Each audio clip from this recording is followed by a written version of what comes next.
नमस्कार, आप देख रहे हैं आर्या न्यूज। मैं हूं रविशेखर। बुलेटिन में रुख करते हैं खबरों की तरफ।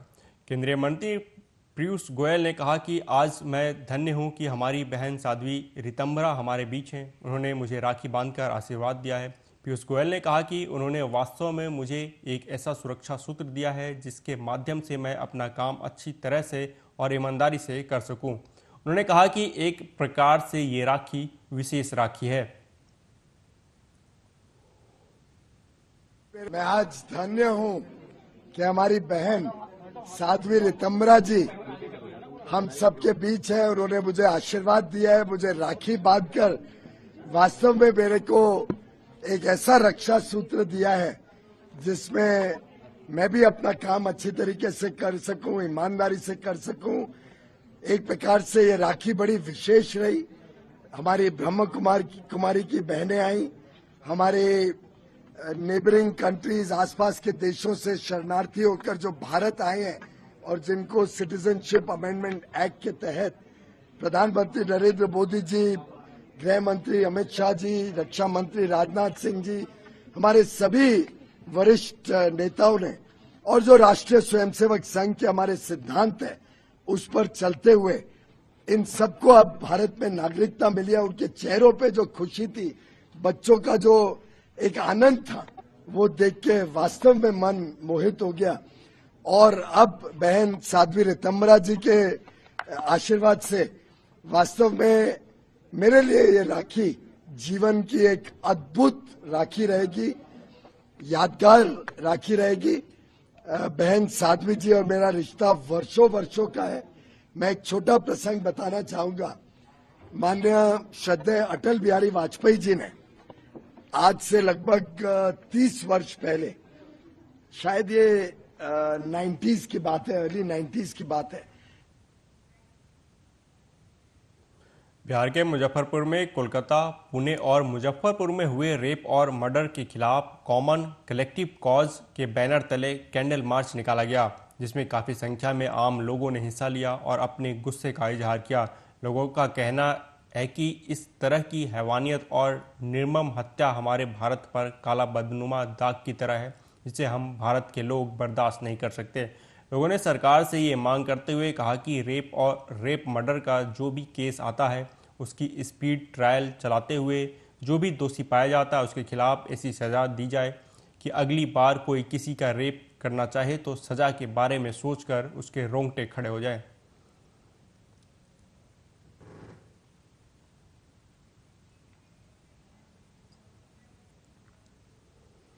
वहीं बिहार के मुजफ्फरपुर स्थित पारू प्रखंड में दलित किशोरी की दुष्कर्म के बाद हत्या मामले में भीम आर्मी के सदस्यों ने जमकर तांडव मचाया। प्रदर्शन कर रहे लोगों ने दर्जनों घरों में तोड़फोड़ किया और पुलिस पर पथराव भी किया, जिसके बाद पुलिस ने लाठीचार्ज किया और प्रदर्शन कर रहे लोगों को दौड़ा दौड़ा कर पीटा, जिसके बाद मौके पर भगदड़ मच गई और लोग इधर उधर भागने लगे। घटना गोपालपुर गाँव की है।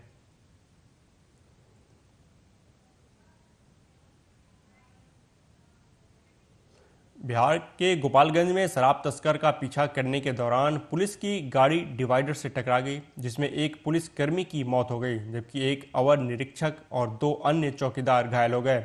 मोहम्मदपुर पुलिस की गाड़ी डुमरिया घाट थाना क्षेत्र के बरहरवा कोठी गांव के पास NH 27 पर डिवाइडर से टकराई, जिससे ये हादसा हुआ। वहीं गोपालगंज SP स्वर्ण प्रभात ने मृतक पुलिसकर्मी को श्रद्धांजलि दी। उन्होंने कहा कि कर्तव्य निष्ठा के दौरान धर्मेंद्र कुमार राय की मौत हुई।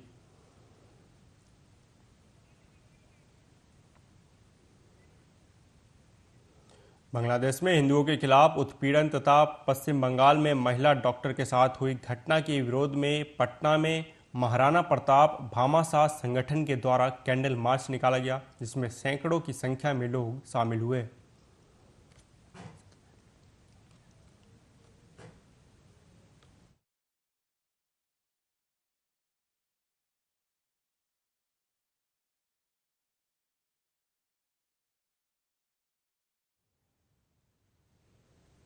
रुक करते हैं अगली खबर की तरफ। उत्तर बिहार का देवघर कहे जाने वाले मुजफ्फरपुर के बाबा गरीबनाथ धाम में जलाभिषेक के लिए श्रद्धालुओं की भीड़ उमड़ पड़ी। रात 12 बजे के बाद अर्घा से जलाभिषेक किया गया। पूरा मंदिर परिसर बोल बम के नारों से गूंज उठा। सावन महीने के अंतिम सोमवारी पर हजारों कांवरियों ने जलाभिषेक किया। बाबा गरीबनाथ धाम में आस्था और भक्ति का जन सैलाब उमड़ा। पहलेजा घाट से पवित्र गंगा जल लेकर चले कांवरियों का जत्था बाबा गरीबनाथ के मंदिर पहुंचते ही पूरा इलाका हर हर महादेव के जयघोष से गूंज उठा। गरीबनाथ मंदिर के पुजारी महंत पंडित अभिषेक पाठक ने बताया कि सावन माह की आखिरी सोमवारी है, पूर्णिमा और रक्षाबंधन भी है। 72 साल बाद ऐसा संयोग बना है।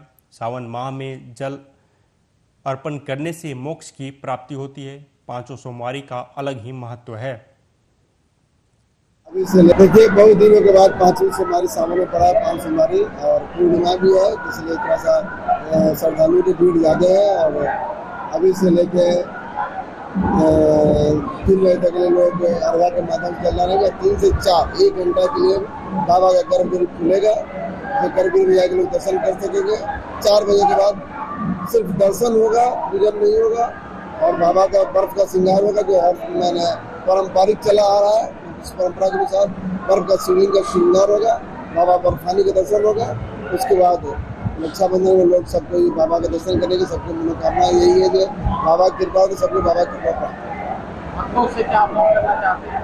भक्तों से क्या आप लाइन से आए, जल चढ़ाए, जिद न करें। सब कोई कंवरिया और सब कोई श्रद्धालु है, सबका मन होता है गर्भगृह में जाने का, लेकिन भीड़ के कारण जो घटनाएं घट रही है, इसके हिसाब से अगर अर्घा लगाया गया उसे अर्घा के माध्यम तब चलता है। अंतिम सोमवारी में कितने अनुमानतः अभी 50,000 सारा लिखे सारा कंवरिया और मोटरसाइकिल बम, जनरल कांवर वाले और स्थानीय श्रद्धालु सभी के प्रयास करते। अगली खबर बिहार के लखीसराय से है, जहां किऊल थाना क्षेत्र के गोडगी गांव स्थित तालाब में डूबने से एक अधेड़ की मौत हो गई। मृतक की पहचान उमा मांझी के रूप में की गई है। बताया जाता है कि मुंगेर जिला के दशरथपुर निवासी उमा मांझी गोडगी गांव में अपने रिश्तेदार के यहां रहता था। कल दोपहर घर से निकला था और देर रात घर वापस नहीं लौटने पर परिजनों ने खोजबीन की, लेकिन वह कहीं नहीं मिला। सुबह तालाब में शव को बरामद किया गया। फिलहाल किऊल पुलिस शव को कब्जे में लेकर पोस्टमार्टम के लिए सदर अस्पताल भेज दिया है।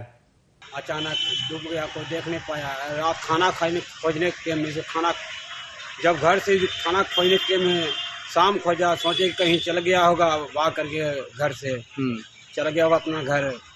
फिर रात में खोजे, सवेरे खोजे, चलो लेटरिन गया, उधर बंद कोई गया गांव वाला आदमी।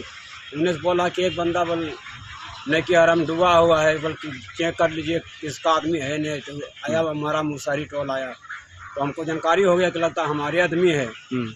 इसलिए हमें सवेरे हमको पता लगा, फिर हमको जानकारी की। कहाँ का रहने वाले मृतक हैं? ये था दशरथपुर का। दशरथपुर का? हाँ, गोडी गांव अपना मौसी घर में रहते थे। अच्छा। बहुत दिन से यही रहा था, इसको कोई नहीं था। अचानक। वहीं बिहार के लखीसराय में भी सावन की अंतिम सोमवारी को लेकर सुप्रसिद्ध मंदिर इंद्र दमनेश्वर महादेव अशोकधाम में श्रद्धालुओं की भारी भीड़ उमड़ी। सुबह से ही बड़ी संख्या में श्रद्धालु कतारबद्ध होकर जलाभिषेक करते नजर आए। भीड़ के मद्देनजर जिला प्रशासन ने सुरक्षा के पुख्ता इंतजाम किए थे। सीसीटीवी के अलावा जगह जगह पुलिस को तैनात किया गया है, ताकि श्रद्धालुओं को किसी तरह की असुविधा न हो।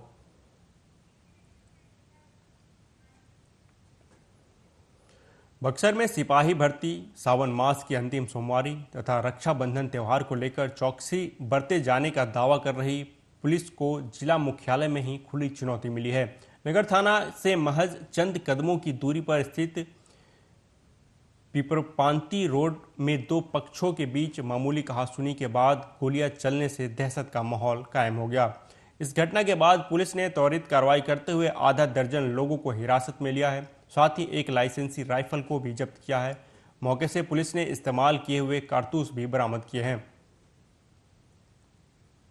पीपी रोड में 2 दुकानदार हैं, दोनों की दुकान बिल्कुल अगल बगल है। एक की दुकान कॉस्मेटिक्स की है, दूसरे की अटैची की दुकान है। दोनों में आपस में झगड़ा हुआ और दोनों में मारपीट भी हुई है। उसके बाद एक पक्ष के द्वारा फायरिंग की गई। 2 आदमी को इसमें डिटेन किया गया है और जिस लाइसेंस वेपन से फायरिंग की गई थी वो लाइसेंस वेपन भी जब्त हो गया है।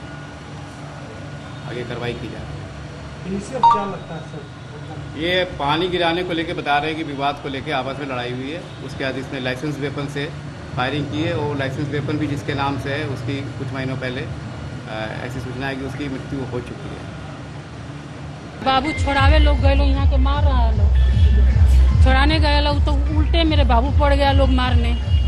अब मेरा पति नहीं है, 2 साल उनको मरना हो गया। हमेशा बस परेशान करता है लोग, मारता पीटता है लोग, कहता है लोग कि 2 गो में से एक ही रहेगा, हम गोली से मार के मुआ देंगे। ऐसे ऐसे सब धमकी देता है लोग। पीछे मेरा जमीन ले आया हुआ है, कहता है लोग कि देखते हैं कि कैसे बनाता है लोग। अच्छा, उसमें काम भी लगा है ना मकान में? अभी नहीं काम मेरा लगा है, अभी उसी तरह से पड़ा है। आज भी बात किस लिए हुआ था? वही इनको मार रहे थे, मेरा बाबू छोड़ाने गए लोग, बस इसीलिए वो लोग मेरा बाबू को मारने लगे। लखेत के गाड़ी उड़ी सब गंदा गंदा देने लगे लोग। जो 3-4 आदमी सारे इतना ओवरलोड पिए हुए थे, एक तो इनको खींच के लेके गया बच्चा। हमको आके बोल मम्मी देखो आदमी आए अंदर घुस के आ रहे हैं। तो हम खाना बना रहे थे, हम तुरंत गए, देखा तो वो अंदर तक आ गया। हमको उल्टा सीधा बोलने लगा बंदूक मार देंगे, उल्टी सीधी गाली, गंदी गंदी गाली बक रहा है। पूरा ओवरलोड ऐसे चढ़े जा रहा है, एकदम चढ़े जा रहा है। पिए हुए था। हम बोले कोई है ही नहीं घर में, बोला उसको बंदूक मार देंगे। और गंदा गंदा इतना गंदा गाली बक रहा था वो, और हमारे ऊपर ही चढ़ा जा रहा था।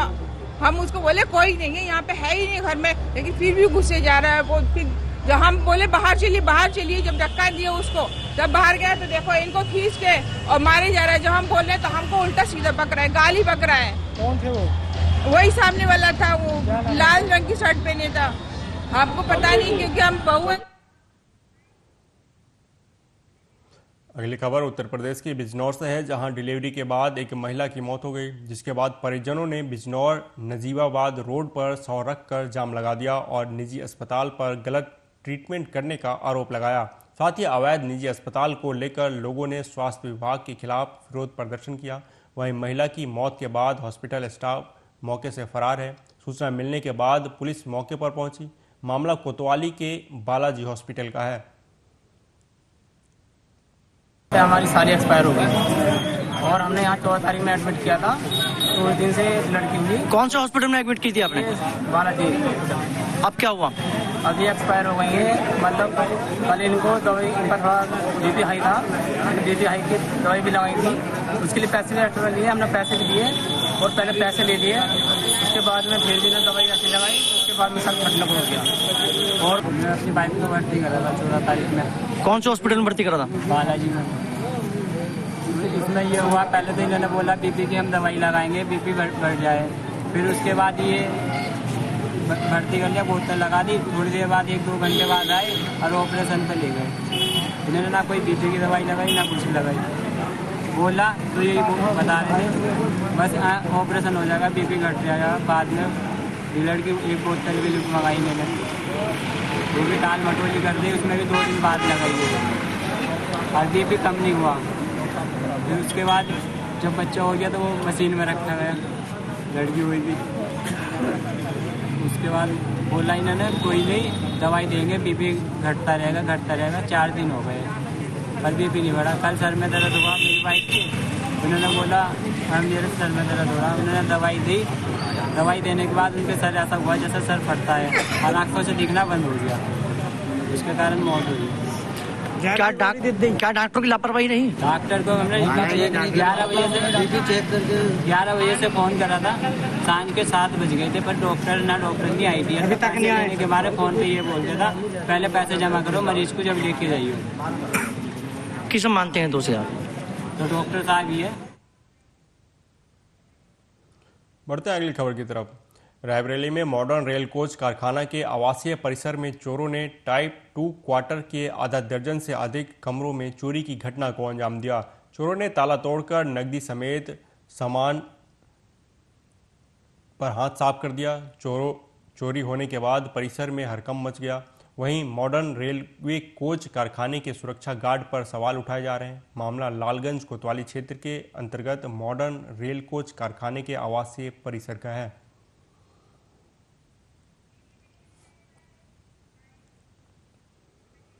उत्तर प्रदेश के लखीमपुर खीरी के गोला नगर में छोटी काशी के नाम से प्रसिद्ध शिव मंदिर पर दूर दराज से भारी मात्रा में श्रद्धालु जलाभिषेक और दर्शन करने के लिए आते हैं। इसी बीच दुकानदारों पर कांवरियों ने गोला नगर में पिटाई करने का आरोप लगाया है, जिसके बाद गुस्साए कांवरियों ने चक्का जाम कर दिया।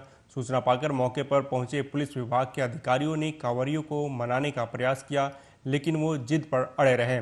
मामले को बढ़ता देख एडिशनल एसपी पश्चिमी नेपाल ने भी मौके पर पहुंचे, जिसके बाद देर रात मामले को शांत कराया गया। मिली जानकारी के अनुसार विवाद कांवड़ियों द्वारा खरीदे जाने वाले सामान की अधिक कीमत देने पर हुआ।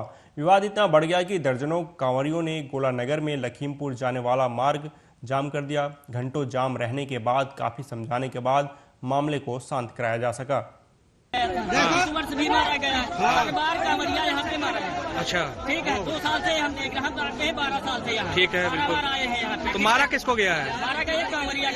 किसने मारा है? दुकानदार ने मारा। ठीक है, अच्छा, पुलिस वालों ने भी मारा उसके बाद? अच्छा, गायब हो गए, दूसरे पुलिस वाले आए यहाँ पे। अच्छा, वो गायब हो गए। वो बता रहे हैं, एसओ साहब बता रहे हैं कि उसको पहचानिए। अच्छा, हम लोग उसको पहचानेंगे। शासन को ये मालूम कौन सा किस ड्यूटी पे है, हमको मालूम नहीं है चीज। ये बताइए आप। जिसमें मध्य प्रदेश के छतरपुर में खाद्य सुरक्षा विभाग ने शहर की दर्जनों दुकानों पर छापेमारी की कार्रवाई करते हुए प्रतिष्ठान में गंदगी पाए जाने पर चालानी कार्रवाई करते हुए दुकान संचालकों को फटकार लगाते हुए साफ सफाई के निर्देश दिए। वहीं दूसरी ओर शहर के पन्ना नाका पर कार्रवाई करते हुए राजस्थान स्वीट्स के कारखाने को सील करने की कार्रवाई भी की गई। बता दें कि राजस्थान स्वीट्स के कारखाने में भारी गंदगी के बीच खाद्य सामग्री का निर्माण किया जा रहा था। इस दौरान एसडीएम ने खाद्य सुरक्षा अधिकारी को फटकार लगाते हुए निरंतर निरीक्षण करने और खाद्य सुरक्षा नियमों के विपरीत खाद्य सामग्री का निर्माण करने वालों पर सख्त कार्रवाई करने के निर्देश दिए। वहीं राजस्थान स्वीट्स के संचालक द्वारा शासकीय कार्य में बाधा डालने के आरोप में एसडीएम अखिल राठौर के निर्देश पर सिविल लाइन पुलिस ने कार्रवाई करते हुए दुकान संचालक को हिरासत में ले लिया।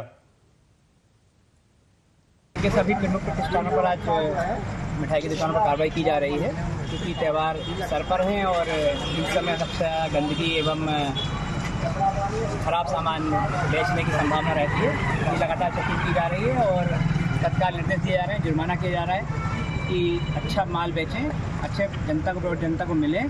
और इसी क्रम में विभिन्न दुकानों पर छापेमार कार्रवाई की जा रही है, उन पर जुर्माना किया गया है। बीकानेर, राजस्थान, कृष्णा, दर्शन, शिवहरे, इस तरह की विभिन्न दुकानों पर कार्रवाई की गई है और अलग अलग तरह से जुर्माने किए।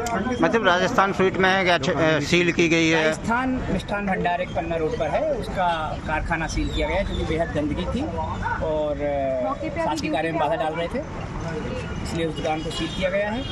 कुछ लोग गिरफ्तार हुए? हाँ, उनके द्वारा पुलिस प्रशासन के साथ कुछ दुर्व्यवहार किया था, उनको थाने। वहीं बांग्लादेश में हिंदुओं के साथ हो रहे अत्याचार को लेकर बागेश्वर धाम के पीठाधीश्वर पंडित धीरेन्द्र कृष्ण शास्त्री ने भारत सरकार से और भारत में रहने वाले हिंदुओं से अपील की है।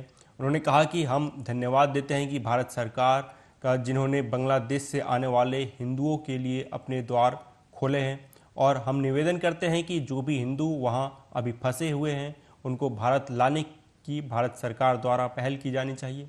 पंडित धीरेन्द्र कृष्ण शास्त्री ने कहा कि हम भारत में रहने वाले हिंदुओं से कहते हैं कि सभी लोग एकता से रहें। जो स्थिति बांग्लादेश में हो रही है वह यदि कल के दिन भारत में होती तो भारत के हिंदू कहाँ जाएंगे, अटलांटिका या फिर हिमालय। उन्होंने कहा कि हम किसी मजहब के विरोधी नहीं हैं, लेकिन हम हिंदू राष्ट्र के समर्थक हैं। लगातार सोशल मीडिया और टीवी पर देखती हुई जो खबरें और हिंदुओं के मंदिरों में जो बांग्लादेश में लगातार आक्रमण हो रहे हैं, आग लगाई जा रही है, मन बहुत दुखित है, हमारा मन बहुत अप्रसन्न है हमारा। परंतु भारत सरकार ने एक कदम उठाया, बहुत संख्या में हिंदू भारत आना प्रारंभ हो गए, इसके लिए बहुत धन्यवाद।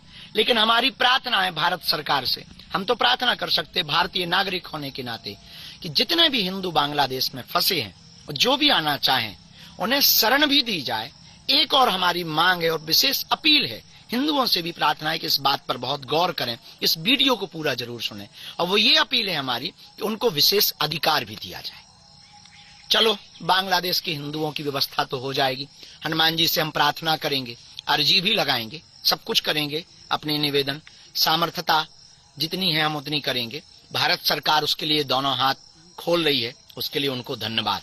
पर प्रश्न ये उठता है कि बांग्लादेश के हिंदू तो भारत में आकर के शरण ले लेंगे, पर कल यही मुद्दा, यही स्थिति परिस्थिति भारत में उठेगी तो भारत का हिंदू कहां जाएगा?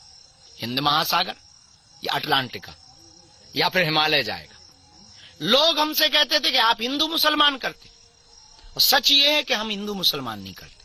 हमने समय से पहले भारत के हिंदुओं को जगाने की कोशिश की तो आपने हमारा विरोध किया, पर आज तुम्हारी आंखों के सामने, आज तुम्हारी मीडिया ही, आज आपकी ही वह सोशल मीडिया के मोबाइल पर वो वीडियो आ रहे हैं जिसमें चिघाड़ रहे हैं हिंदू, और एक विशेष संप्रदाय के मंदिरों पर, वहां के इस्कॉन मंदिर पर इसलिए जलाया गया क्योंकि वो हिंदुत्व का और सनातन का प्रचार करते। हम किसी भी मजहब के खिलाफ नहीं, भारत में सबको रहने का अधिकार है, संविधान ने सबको अधिकार दिया और भारत में होना भी चाहिए। पर हम भारतीय हिंदुओं से प्रार्थना करना चाहते हैं कि कल अगर भारत में यही वस्तु स्थिति, यही परिस्थिति निर्मित हुई, आप जाओगे कहां? इसीलिए तो हम कहते हैं हिंदू राष्ट्र चाहिए, इसलिए तो हम कहते हैं सबको अधिकार चाहिए, पर कम से कम एक देश ऐसा हो जो हिंदुओं के लिए हो। हम उसमें सबको बुलाएंगे। दुबई में सब लोग रहते हैं, अन्य देशों में भी सब देशों के लोग और सभी मजहब के लोग रहते हैं। हमारे भारत में भी सभी मजहब के लोग रहें, शांति पूर्वक रहें, लेकिन कम से कम दुनिया में रहने वाले अगर कोई हिंदू के ऊपर आफत आए तो वो भारत में अधिकार के साथ जी तो पाए, शरणार्थी तो ना कहलाए। लोगों को हमारी बातें कुछ दिन पहले अभी तक के लिए इस बुलेटिन में इतना ही। आप देखते रहिए आर्या न्यूज। नमस्कार।